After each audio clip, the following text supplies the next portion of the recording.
आत्मीय भाइयों एवं बहनों, प्रणाम। पुस्तक युग की पुकार अनसुनी न करें। लेखक पंडित श्री राम शर्मा आचार्य, पृष्ठ 15 से आपको पिछले वीडियो के क्रम में पढ़कर सुनाता हूं। आइए। विश्व भाषा की आवश्यकता वसुधैव कुटुंबकम की स्थिति उत्पन्न करने के लिए अनिवार्य है। वह कैसा कुटुंब जिसके सदस्य एक दूसरे की बोली न समझे, परस्पर बातचीत तक न कर सके। विचारों के आदान प्रदान के लिए भाषा ही माध्यम है। भाषाओं की भिन्नता मनुष्य को एक सीमित समाज एवं क्षेत्र में संकुचित करती है। विश्व के विशाल ज्ञान भंडार को सरलता पूर्वक उपलब्ध करने, हर विश्व नागरिक को निर्बाध गति से विचार विनिमय करने के लिए एक विश्व भाषा की आवश्यकता है। अन्यथा मानवता टुकड़ों में, क्षेत्र और प्रांतों में विभक्त बनी सड़ती गलती रहेगी। हम भारतवासी एक राष्ट्र भाषा की आवश्यकता अनुभव करते हैं। इसी प्रकार यदि विश्व नागरिकता का वसुधैव कुटुंबकम का विस्तार होता है तो इसके आधार भी तैयार करने होंगे। इन आधारों में एक विश्व भाषा का महत्वपूर्ण स्थान होगा। समस्त विश्व के लिए एक ही भाषा में साहित्य छपने लगे तो वह कितना सस्ता और कितना उच्च कोटि का होगा। इसकी कल्पना मात्र से भारी उत्साह पैदा होता है। मनुष्य ने अब तक जो ज्ञात विभिन्न दिशाओं में संचित किया है वह इतना अधिक है कि उसका उपयोग हमें सहज ही महत्वपूर्ण उपलब्धियों से लाभान्वित कर सकता है। पर खेद इसी बात का है कि वह ज्ञान भाषाओं की भिन्नताओं के कारण सीमित क्षेत्रों में बंदी बना पड़ा है। यदि एक विश्व भाषा होती तो पुस्तकालयों के माध्यम से ऊंचा ज्ञान सर्वसाधारण तक सहज ही पहुंच सका होता। संसार भर के लोग परस्पर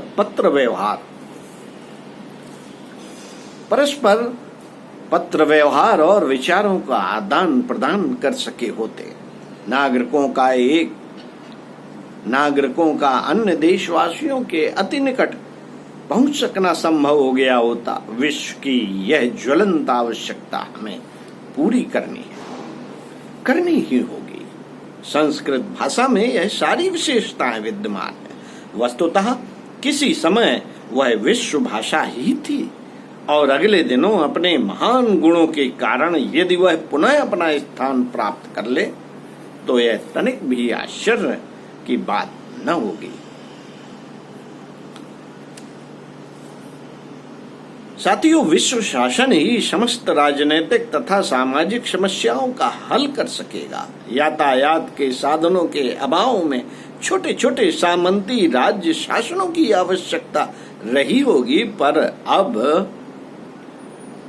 अब राष्ट्रवाद भी प्रांतवाद, जातिवाद जैसी ही संकीर्णता का प्रतीक बनता जा रहा है।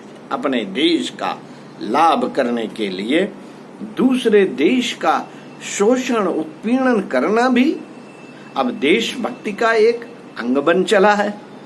दूसरे देशों के साथ अन्याय करके भी अपने देश का लाभ करने वाला देशभक्ति की पंक्ति में बैठता और सम्मानित होता है।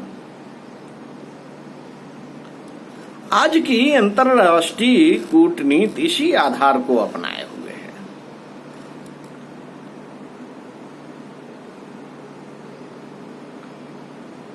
इसी आधार को अपनाए है कि अपने देश का लाभ जैसे भी बने वैसे किया जाए। युद्धों का मूल कारण यह राष्ट्रवाद के नाम पर पनप रही क्षेत्रीय संकीर्णता ही है। तस्कर व्यापार पनपने का कारण यही है। एक देश के पास उपभोग के पर्याप्त साधन हो और दूसरे देश वाले उससे वंचित रहें। एक क्षेत्र में विपुल संपन्नता और पड़ोस के क्षेत्र में विपुल विपन्नता रहे। इसका कारण विश्व वसुधा एवं विश्व वसुंधरा को राष्ट्रवाद के आधार पर कृत्रिम रूप में खंड खंड कर देना ही है। साथियों, यदि यह रेखाएं मिटा दी जाए और समस्त संसार एक राष्ट्र बन जाए, एक शासन के अंतर्गत शामिल हो, तो फिर युद्धों महायुद्धों की विभीषिका सदा के लिए समाप्त हो जाए। एक प्रांत में छोटे छोटे अनेक जिले होते हैं, उनकी शासन व्यवस्था अलग अलग रहते हुए भी एक केंद्र से शासित रहती है, अतः उनमें विग्रह संघर्ष या युद्ध का कभी कोई अवसर नहीं आता। यदि एक विश्व केंद्र से संसार के समस्त राष्ट्र शासित हो तो उनके झगड़े विश्व न्यायालय में तय होते रहेंगे, परस्पर लड़ने की कोई संभावना न रहेगी। आशंका, भय और अविश्वास से ग्रसित प्रत्येक राष्ट्र आजकल सुरक्षा के नाम पर जो विपुल धन व्यय कर रहा है, उसकी कोई आवश्यकता न रह जाएगी। आजकल प्रायः 1/4 आय युद्ध कार्यों की शिक्षा व्यवस्था में लगती है। वह बच जाए तो उतने साधन मानवीय भ्रातृत्व एवं सुख सुविधा के साधन जुटाने में लगाए जा सकते हैं और देखते देखते यह संसार स्वर्गीय सुख शांत से ओतप्रोत हो सकता है।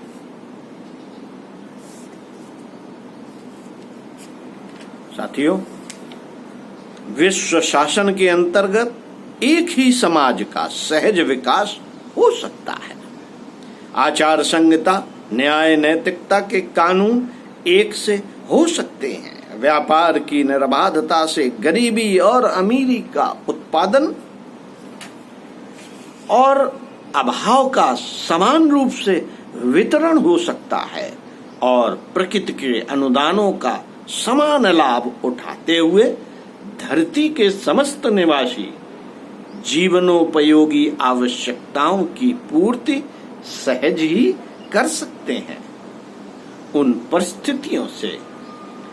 परिस्थितियों से आज की अगणित समस्याओं का हल जादू की तरह निकल सकता है और जिन शोक संतापों से आज मानवता पीड़ित है, उनका नामो निशान मिट सकता है।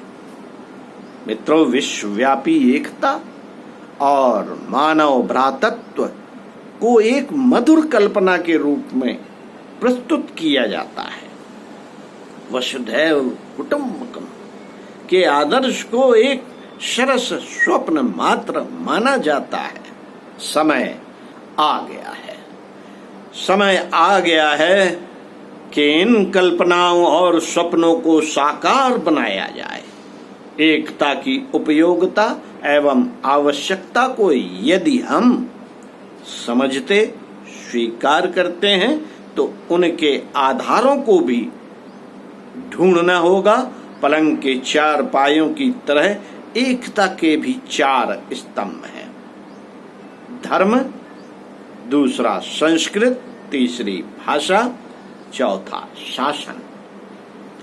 विश्व की एकता के सूत्र में आबद्ध करना, विश्व को एकता के सूत्र में आबद्ध करना हो तो इन 4 आधारों में भी सार्वभौम स्तर पर एकता और एक रूपता भी उत्पन्न करनी होगी।